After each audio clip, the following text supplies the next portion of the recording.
तो आपके सामने नया चैप्टर शुरू होने जा रहा है, अवकलन।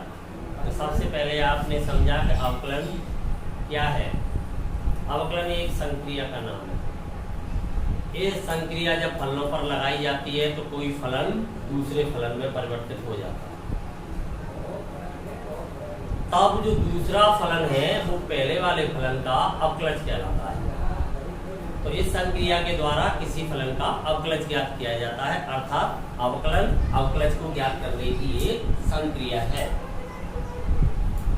फलनों का अध्ययन हमने 11वीं क्लास में किया है।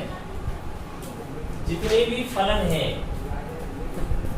आइलेट के अंतर्गत आ जाते हैं। फलनों के विभिन्न प्रकार हैं, परंतु जो मुख्य प्रकार है वो आइलेट से बाहर नहीं।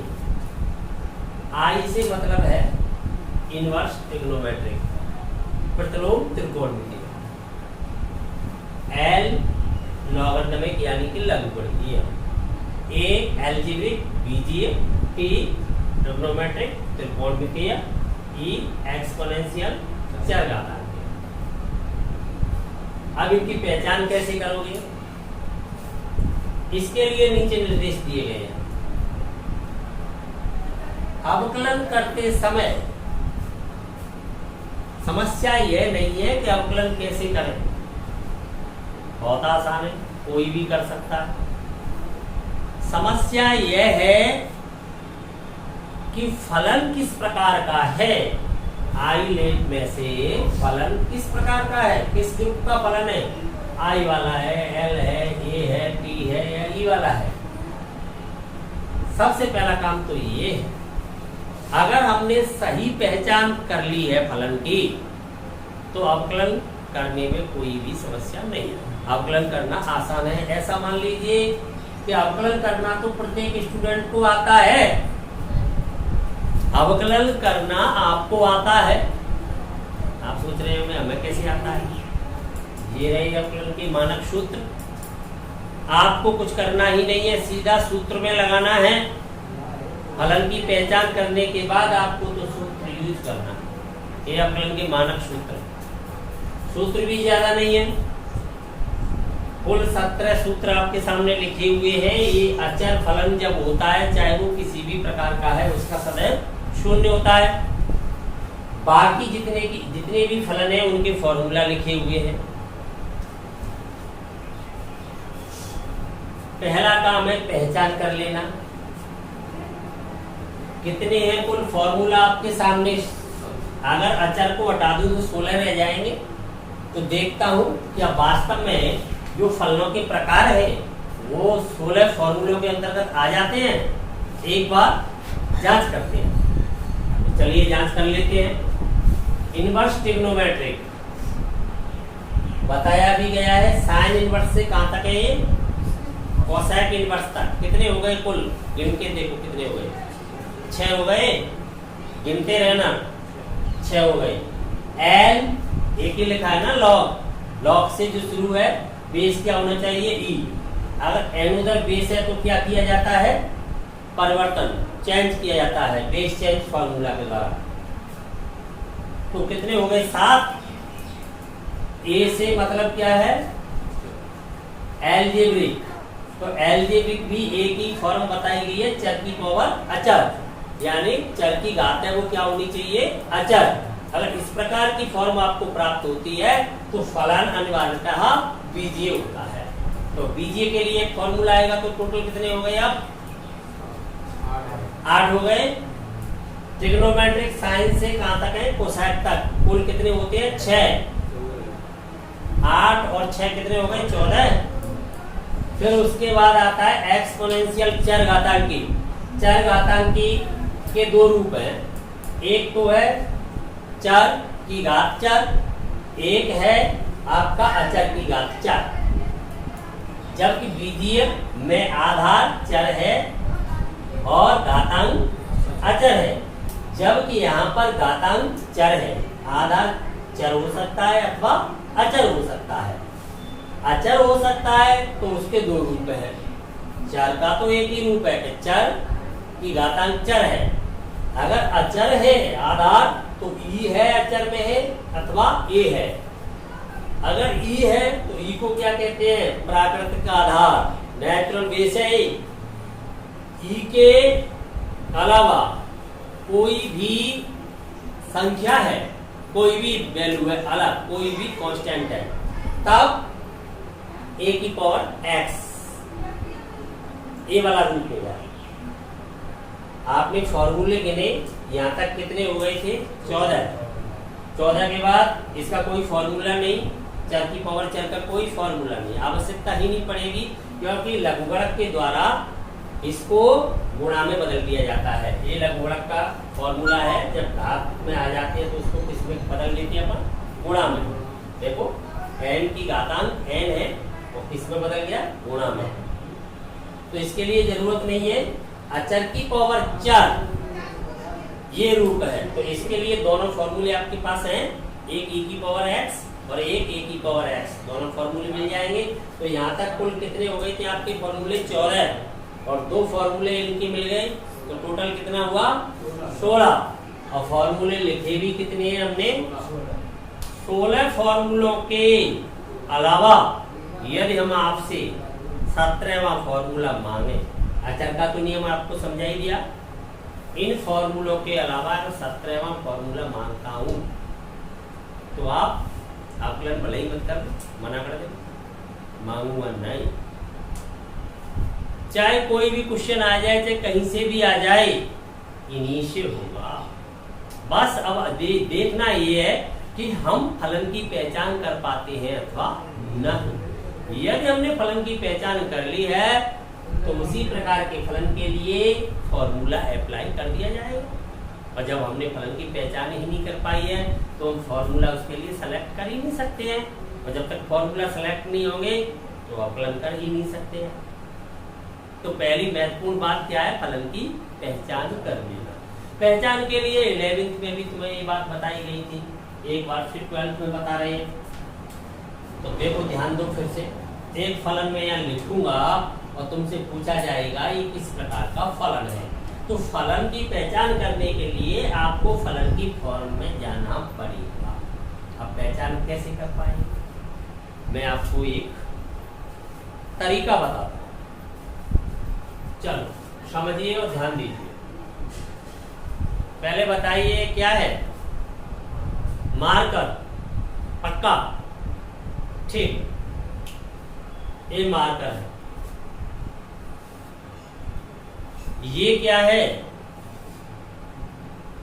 जो है सो बोलो, बुक है, ठीक है। अब ध्यान से देखते रहना प्रक्रिया को। अब कोई यहाँ पर नया स्टूडेंट एंट्री लेता है क्लास में और उससे पूछा जाता है कि ये क्या है, तो उसका जवाब क्या है? बुक है। बुक, यही जवाब है ना उसका, ठीक है। एक कॉपी,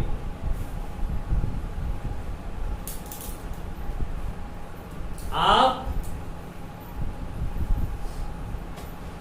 ये बुक कॉपी के अंदर आप कोई नया स्टूडेंट एंट्री लेता है क्लास में और उससे क्वेश्चन किया जाता है क्या है, तो उसका जवाब क्या है?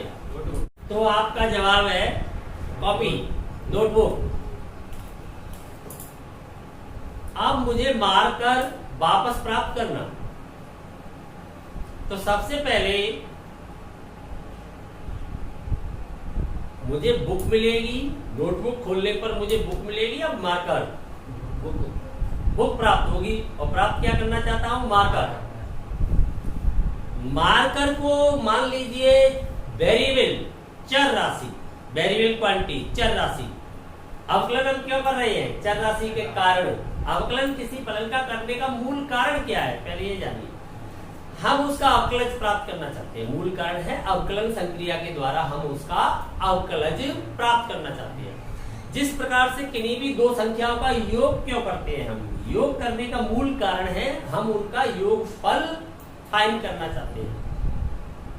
योगफल फाइंड करना चाहते हैं, तो योगफल को प्राप्त करने की जो संक्रिया है वो योग होती है। तो योग करके ही योगफल प्राप्त किया जा सकता है। इसी प्रकार से हम सबट्रैक्ट क्यों करते हैं, घटाते क्यों हैं किन्हीं भी दो संख्याओं को?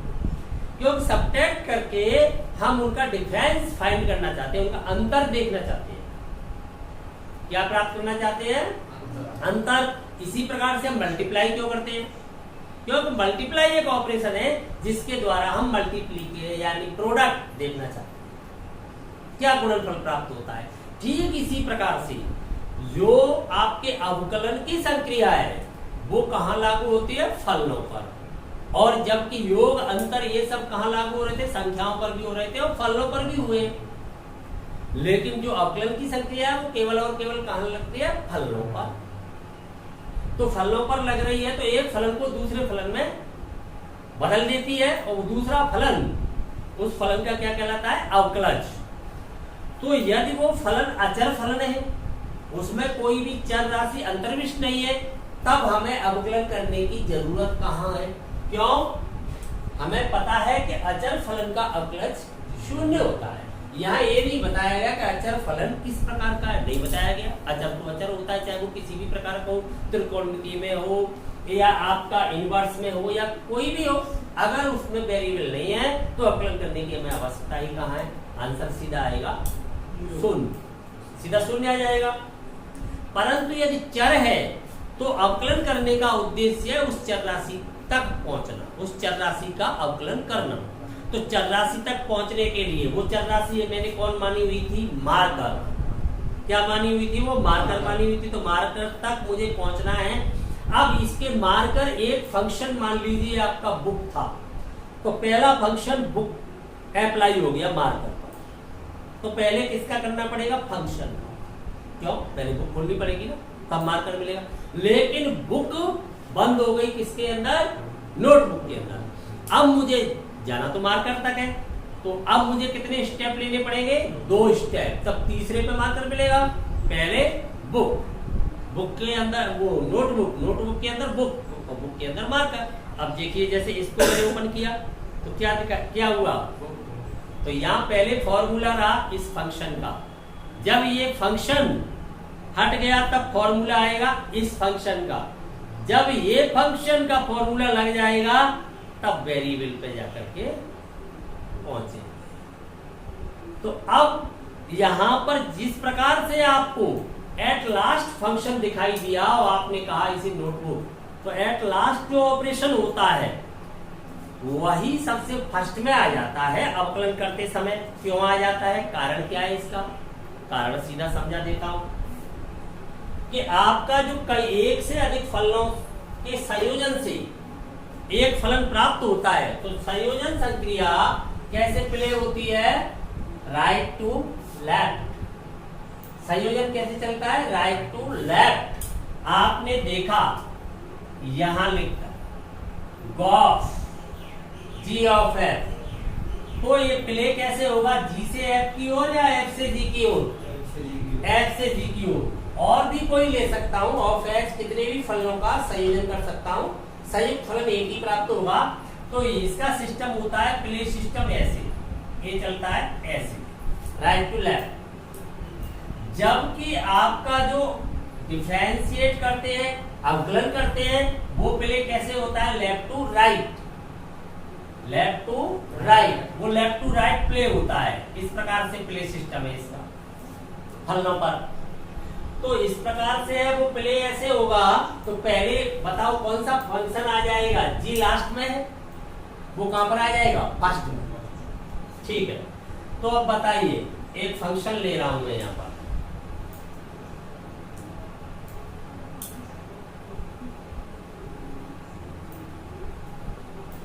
ये फंक्शन आपको दिखाई दे रहा है, क्या लिखा हुआ है? Sine of log x. क्या वास्तव में फलनों को तुम जानते हो? तो मैं पूछ लेता हूं, यहां मैंने लिख दिया है साइन एक्स, तो यहां चर राशि कौन सी है? उस चर राशि को बताएं, चर राशि को बताएं एक्स। तो फिर फलन कौन सा है? फलन को बताएं साइन। ये आपका भ्रम है कि साइन एक्स एक फलन है, गलत। यही अवधारणा आपको अवकलन में कमजोर बनाती है, क्योंकि आप फलनों को नहीं जानते। साइन एक्स कोई फलन नहीं है, फलन तो केवल साइन है। फलन किसका है? वो है एक्स का। साइन किसका फलन है? एक्स का। इसको इस प्रकार से लिखे, function of x equal sine x. तो बताइए इसे कैसे पढ़ेंगे हम? फंक्शन ऑफ एक्स, एक्स का फलन, फलन मैंने एफ से माना है, जी से माना है, एस से माना, तो कैसे पढ़ेंगे? एक्स का फलन, कौन? साइन ऑफ एक्स, यानी एक्स का साइन। इधर पढ़ रहे हैं एक्स का एफ, उधर पढ़ रहे हैं एक्स का साइन।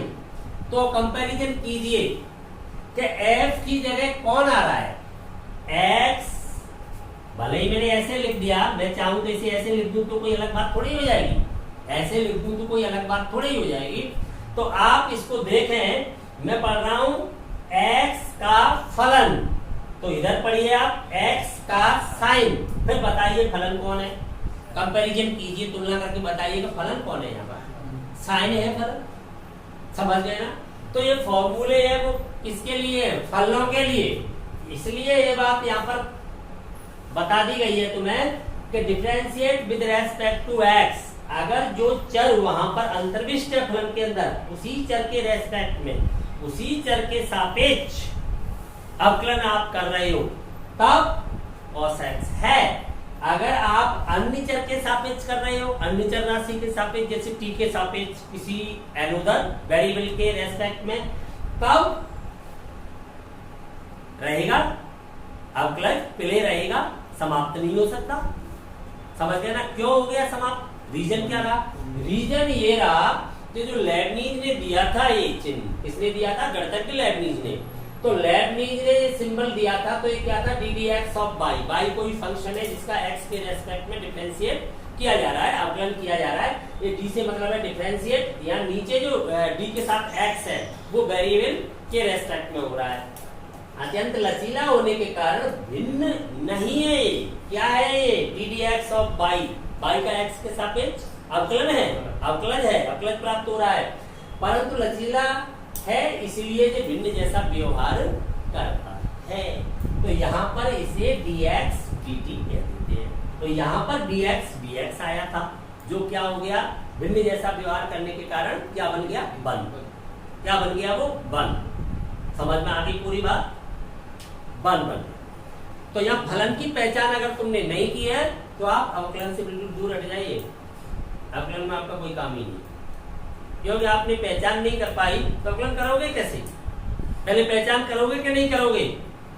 आपको लड्डू दे दिया जाता है और आपको एक गिलास पानी दे दिया जाता है और फिर आपसे हम कहते हैं पीजिए, तो बताइए आप क्या करोगे?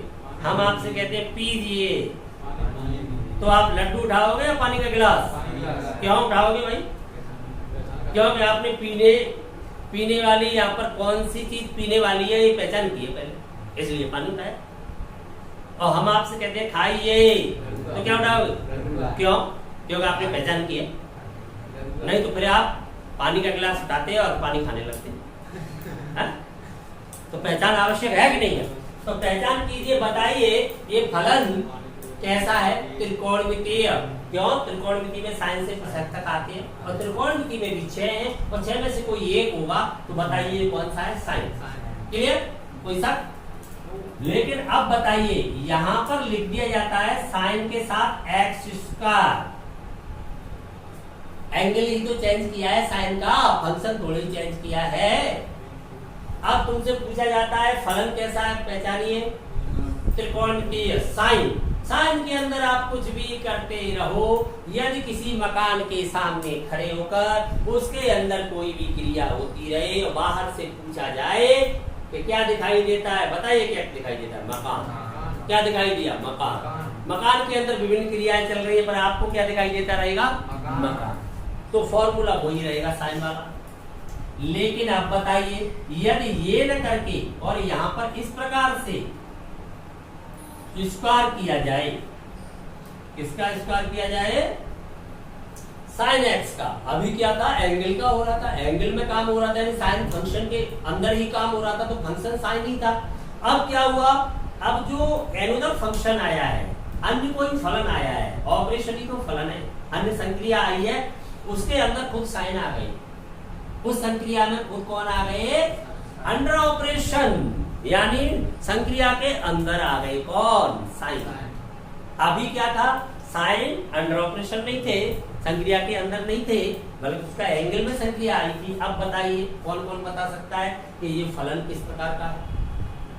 मैंने अभी उदाहरण दिया था कि आपको एट लास्ट ऑपरेशन जो होता है फंक्शन, वही जो दिखाई दे वही होगा। बताओ कैसा फलन है? बीजीय, राइट। तो इसलिए आपको बीजीय के फॉर्मूले की आवश्यकता पड़ गई है। और बीजीय के फॉर्मूले में आपने क्या याद किया है? बीजीय में आप जाइए तो चर की पावर अचर है। आपने यह फॉर्मूला x में याद कर लिया है, इसलिए हमेशा x नहीं बना रहेगा। x तो एक ही, इस बात को बताने के लिए एक चर लिया गया है कि यहाँ कोई भी चर है। अब वो चर sin x भी तो बन सकता है। क्यों? तुम कहोगे साइन तो चर नहीं, साइन तो फंक्शन है, लेकिन उसके साथ तो चर है। वो चर किसी भी रूप में हो सकता है, आवश्यक नहीं है कि चर स्वतंत्र रूप में ही मिले, किसी फंक्शन के साथ भी मिल सकता है। तब भी उसे हम x के नजरिए से ही देखेंगे। क्लियर बात? हम उसे x के नजरिए से ही देखेंगे। केवल नजरिया बदलते चले जाएंगे तो नजारे भी बदलने लगेंगे। और अगर हमने नजरिया नहीं बदला कर ही नहीं पाएंगे अभी क्वेश्चन को। ठीक है, अब यहाँ पर कितनी भी घात बदलती रहूं, अलग अलग घात बदलता रहूं मैं, फलन क्या रहेगा? बीजीय रहेगा। लेकिन जब मैंने घात यहाँ पर बंद कर दी, जिसे हम शो नहीं करते, मानी जाती है, तो फलन बीजीय नहीं है।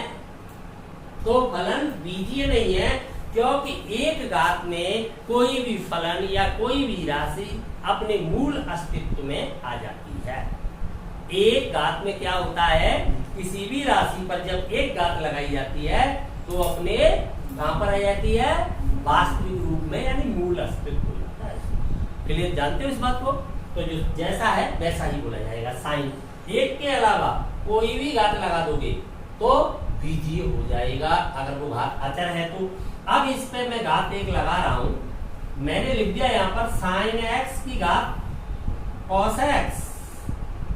अब तुम्हें डिसीजन लेना है कि किस प्रकार का फलन है। अब पहचान के लिए सारे संकेत आपके सामने हैं और दिमाग का प्रयोग करें पूरी तरह। आईक्यू लेवल भी चेक कर लेंगे इसके माध्यम से। तो चलो कौन कौन तैयार है? अच्छा, सेजल तैयार हो तो बताओ ये किस प्रकार का फलन है? राइट, सही जवाब है कि बिल्कुल चर घातांकी फलन है, एक्सपोनेंशियल फंक्शन है, क्योंकि इसे बेस में भी चर दिखाई दे रहा है और पावर में भी चर दिखाई दे रहा है। वो चर किसी भी फंक्शन के साथ है अथवा स्वतंत्र है, इससे कोई लेना देना नहीं। तो ये चर घातांकी का कौन सा रूप है? चर की पावर चर वाला। चर घातांकी के दो रूप बताए हैं आपको, चर की पावर चर, अचर की पावर चर। सीधी पहचान है कि घातांक हमेशा चर ही होगा। आधार भले ही चर या अचर हो सकता है, घातांक हमेशा चर ही होगा चर घातांकी का। तो इसलिए ध्यान रखा जा सकता है चर घातांकी, जिसके घातांक में चर हो सकता है। क्लियर बात है? बिल्कुल सही पहचान की है। तो फलनों की पहचान मुझे लगता है शायद आप समझ गए हो, और फलन पहचानते जाइए और अलग अलग नियम आते। अगर संयुक्त फलन आपको प्राप्त होंगे तो संयुक्त फलनों वाला श्रृंखला नियम लगेगा। अलग प्रकार से फलन भाग फल में आएंगे तो भागफल नियम लगेगा। फलन गुणनफल में आएंगे तो गुणनफल का नियम लगेगा। तो जैसे जैसे प्रमेय बदलती जाएंगी तो फलन जिस रूप में हमें प्राप्त होंगे अलग अलग, लेकिन फॉर्मूला कोई बदलने वाला नहीं, फॉर्मूले ही से लेंगे। तो ये सब आपने लिख लिया। तो एक साइड इसकी हटा देता हूं मैं, फॉर्मूले रख लेता हूं, ये नियम सब। चलो ठीक।